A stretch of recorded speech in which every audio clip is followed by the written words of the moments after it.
Hello माझ्या छोट्या दोस्तांनो, कसे आहात? सगळे मस्त आहात ना? मस्त राहा, स्वस्त राहा आणि खूप खेळा. पण अभ्यासही करा. अभ्यासही खूप महत्त्वाचा असतो. चला तर मग आजपासून आपण अभ्यासाला सुरुवात करूया. आजपासून आपण आईच्या शिकवणीला म्हणजेच मॉम की क्लासला सुरू करूया.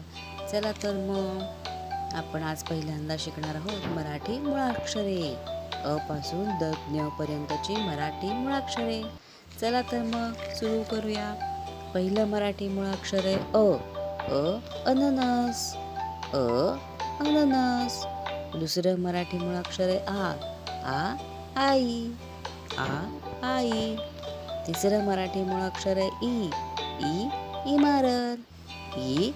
इमारत. त्यानंतरचं मराठी मुळाक्षर आहे दीर्घ ई. इडलिंबू. इडलिंबू. त्याच्यानंतरचं अक्षर आहे उखळ. उखळ.